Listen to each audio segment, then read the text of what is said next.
of day one, be it offense and defense? What were some of the things you were able to glean from that?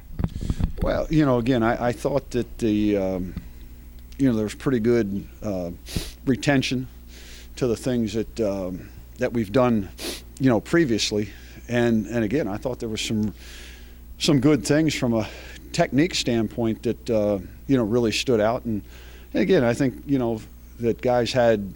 There was good things, and again, there was things that we still got to work on. So, overall, I was pleased with the first day, and then I thought today was a good day. There's a lot of energy and enthusiasm out there. Guys are really on both sides of the ball are really communicating and talking really well, and that's what you want. And I think when you have that, it kind of shows that they have confidence in what they're doing, and that's reassuring. And what do you know what happened to Perry or David Shaw today? No, I don't. I'll have to wait to see what happens when get in there. Like I said, when you're out here doing those things that I'm doing, nobody interrupts me too much. From the coaching part of it. So I'll have to. I'll know a little bit more about that probably later. No, I don't think there's anything major with any of them. I mean, I don't know. I just saw Perry. I don't know if it's a hamstring or whatever. And then David, he's had some issues with that knee before. So hopefully it's nothing serious or anything like that. So we'll wait and see. More specifically, what things, good and bad, have you seen from Shane and Perry after looking at that film in the first day of practice? Well, again, it's tough for me. I mean, again, you're not going to be perfect on the first day when you come out here, and it's really the first day that they've had an opportunity. Hey, Matt, can you get that? Okay. You don't have. When they haven't had a chance to do too much, but I thought they made the right reads and did the things that they were supposed to do with the ball. And again, I think the one thing is that if it wasn't there, they pulled the ball down and took off with it. And I've seen them throw the ball more underneath and some check downs than I've seen in a long time, which I think is very good. It's taking what the defense gives you, and that's what I've seen them do. I think really well so far. And with Caleb, how good has it been for both of them to get the reps they're kind of getting? Oh, I mean, they need every rep they can get. So it's good. It's good for Shane to get those reps and Perry and again, it's good because you get a chance to see them control the huddle.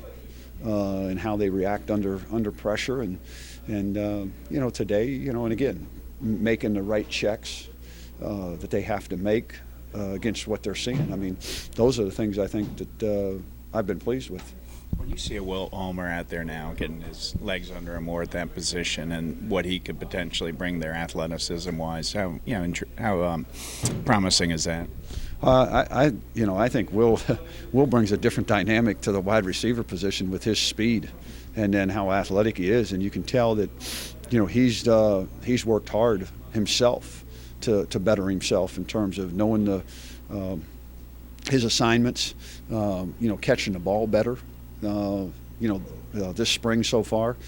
I mean, it's exciting to have a guy with his ability. Out there, because again, he's going to put some pressure on people. They're going to have to respect his speed, and he can run by people. And the young pups on the offensive line, the Derwin, the Damon, you often get that question. How is their development right now?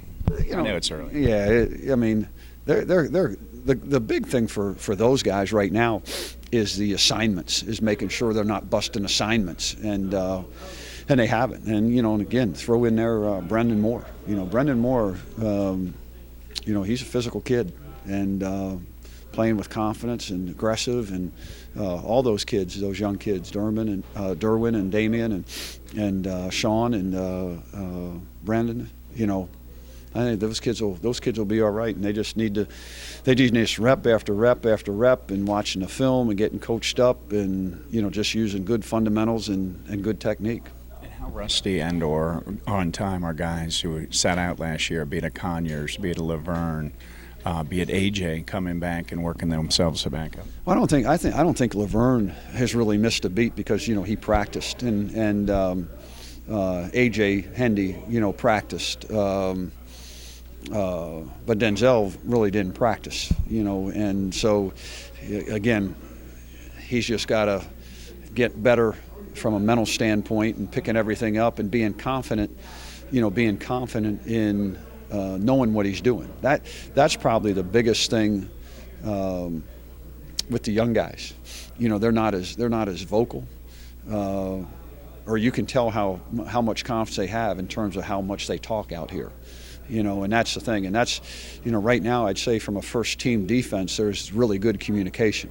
Not as good a communication with the second guys or the third guys, and there's some guys, but from a unit standpoint, it's got to get better there. And then the same thing, offensively, that's where those young pups, they just have to do a good job. But then again, that's where like an Andrew Zeller and even a Ryan Doyle, guys like that who have played Michael Dunn, they can help those young guys, come along. And that's the other thing I think it's really, really good to see. You see a bunch of the older guys, really coaching up those younger guys when they come off the field and helping them out. As far as the change in defensive scheme, what have you seen from that transition so far over these first 2 practices? Again, we'll be fine. We'll be fine with that. It's just, again, we're just going to keep repping our base things and doing the things and get the communication down and guys getting reps. And, like I said, it's just some of those guys, it's, the different techniques that they got to play that they're not used to playing, and the more they play them, the better they'll get. So, the scheme will be fine. The guys will be fine in it. It's just a matter of, hey, we get these 15 days to teach them all the things we want to teach them, show them the techniques, coach them up on the techniques, and then let them continue to do that stuff, over the summer to get better. So when we get in here in August, then they're ready to go. So that's the main objective. We're not going to come out of spring ball with the finished product.